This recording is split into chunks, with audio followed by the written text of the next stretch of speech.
अब देखिए माध्यमिक परीक्षा 2023 का क्वेश्चन नंबर 11 का 1 में देखिए क्या कहा कि एक समकोण त्रिभुज की रचना कीजिए जिसका कि समकोण संलग्न भुजाएं 5 सेंटीमीटर तथा 6 सेंटीमीटर हो और इस त्रिभुज का एक अंतःवृत्त खींचो।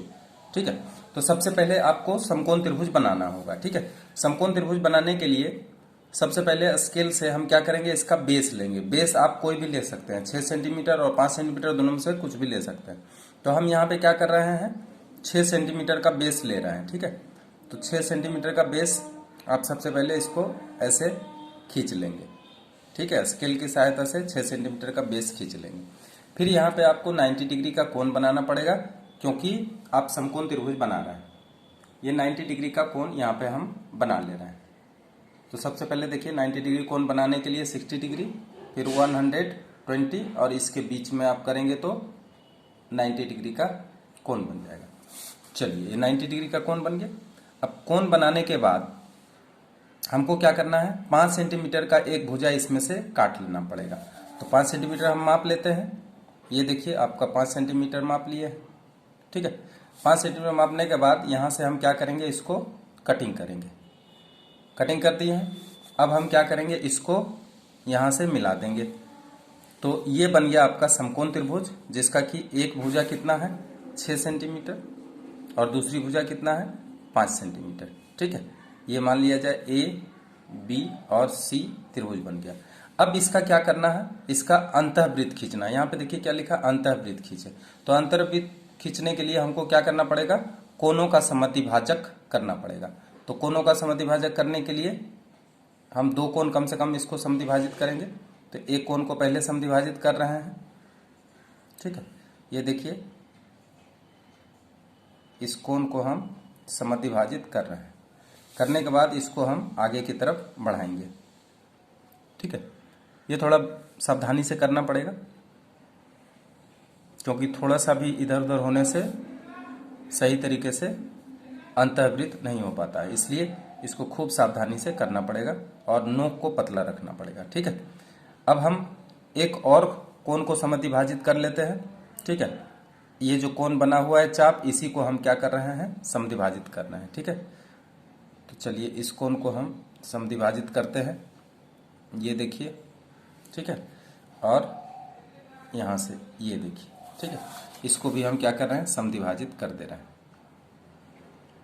अब ये जो दो कोण को समद्विभाजित किए, तीसरा भी उसी बिंदु पर आकर मिलेगा, इसलिए दो कोण समद्विभाजित करने से ही हमारा काम हो जाएगा। ठीक है, अब ये दोनों पॉइंट कहाँ पे कटा है, देखिए ये दोनों जो सरल रेखा है वो किस पॉइंट पे कटा है, इस पॉइंट पे कटा है। इसको हम ओ केंद्र मान लेते हैं।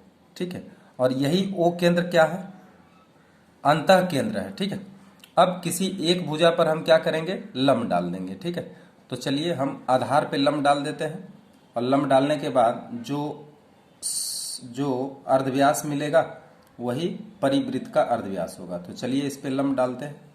ठीक है, ये इस तरह से आधार पर हम क्या करेंगे, इस ओ बिंदु से लंब डाल देंगे।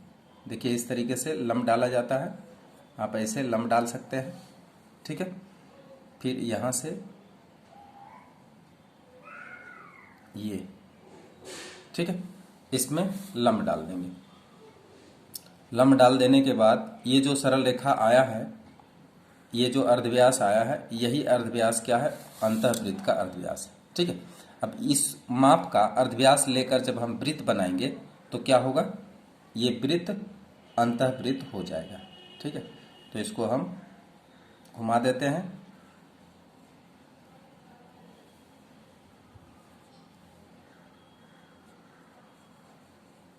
ठीक है, ये आपका क्या बन गया है, यही बन गया है आपका अंतःवृत्त, जिसका अंतः अर्धव्यास जो है ये है ओ और यहाँ पे हम डी लिख देते हैं। तो ओडी इसका क्या है, अंतः अर्धव्यास है। इसका लंबाई आप माप सकते हैं। इसका लंबाई देख लीजिए ये कितना है, इसका लंबाई है 1.5 सेंटीमीटर। ठीक है, इसको अंतः अर्धव्यास बोलते हैं। अंतः अर्धव्यास बराबर 1.5 सेंटीमीटर। क्लियर है। अब एक और देखिए, ये है 7 सेंटीमीटर भुजा वाला एक समबाहु त्रिभुज की रचना करें और इसके क्षेत्रफल के बराबर एक वर्ग क्षेत्र की रचना करें। तो देखिए वर्ग क्षेत्र डायरेक्ट नहीं होगा, सबसे पहले तो एक समकोण त्रिभुज बनाते हैं, ठीक है। उसके बाद उसके क्षेत्रफल के बराबर एक पहले आयत बना लेंगे, ठीक है। आयत बनाने के बाद फिर वर्ग बना लेंगे। तो समकोण त्रिभुज कितनी सेंटीमीटर वाली भुजा है, तो यहाँ पे बोल रहा है 7 सेंटीमीटर। तो 7 सेंटीमीटर का एक भुजा वाला समकोण त्रिभुज बनाते हैं। तो इसमें थोड़ा सा नीचे से हम शुरुआत करते हैं, ठीक है। यहाँ से शुरू करते हैं। 7 सेंटीमीटर भुजा वाला क्या करेंगे, एक, ठीक है, समबाहु त्रिभुज बनाएंगे। तो बनाना बहुत ही आसान है। 7 सेंटीमीटर का चाप आप ले लेंगे, ठीक है, और इसको दोनों तरफ, दोनों किनारा से इसको काट देंगे। सारे 7 सेंटीमीटर का हो जाएंगे। ये 7 सेंटीमीटर हो गया, ये भी 7 सेंटीमीटर का हो गया,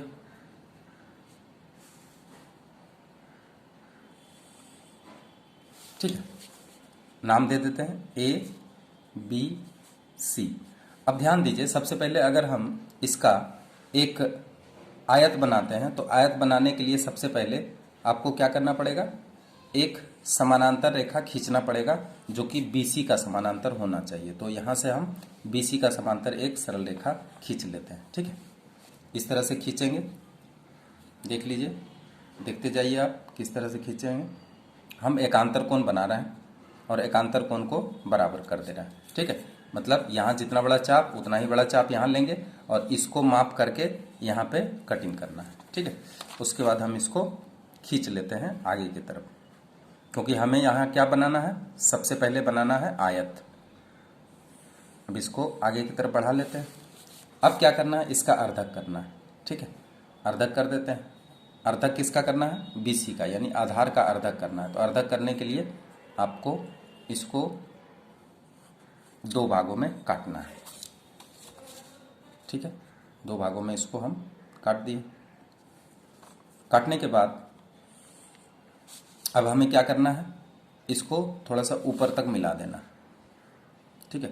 ये निश्चित रूप से A बिंदु को टच करते हुए गुजरेगा, क्योंकि ये समबाहु त्रिभुज या समद्विबाहु त्रिभुज जो भी हो, A बिंदु से टच करते हुए गुजरेगा।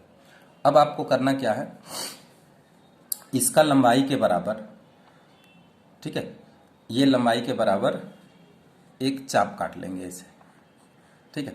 काटने के बाद इसको सीधा मिला देंगे। अब ये आयत बन गया है। पहले हम क्या किए, त्रिभुज के क्षेत्रफल के बराबर आयत बना लिए।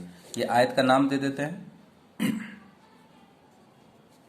ADCE। ये आयत बन गया। अब इस आयत के क्षेत्रफल के बराबर क्या बनाना है, एक वर्ग बनाना है, ठीक है। तो वर्ग बनाने के लिए आपको क्या करना पड़ेगा, ये तो ठीक है लंबाई, इसको और थोड़ा सा आगे बढ़ा लेंगे, ठीक है। इसको अपने ही सीध में क्या करना है, और भी आगे बढ़ा लेना है, क्योंकि इसके क्षेत्रफल के बराबर यहाँ पे वर्ग बनाना है, ठीक। तो अब देखिए, ये जो लंबाई है, इस लंबाई का यानी आयत के लंबाई के बराबर आपको क्या करना पड़ेगा, इसमें एक चाप काट लेना पड़ेगा। चाप काट लिए। अब देखिए गौर से इसको, किसके बराबर चाप काटे हैं, ये CE के बराबर E है ना, इसका नाम दे देते हैं EF। एक चाप काट लेंगे, ठीक है। अब क्या करना है आपको, A और F का अर्धक करना है। A और F का क्या करना है, अर्धक करना है। तो आधा से ज़्यादा चाप ले लेते हैं इसको और इसको कटिंग कर लेते हैं, ठीक है। अर्धक हो गया। अब हम इसको मिला देते हैं, ठीक है। इसको पूरा नहीं मिला के हम इतना भी मिलाएंगे तब भी काम चल जाएगा, ठीक। अब हम क्या करेंगे, एक इसका अर्धवृत्त खींचेंगे, ठीक है। अर्धवृत्त खींचने के बाद ये अर्धवृत्त खींच दिए।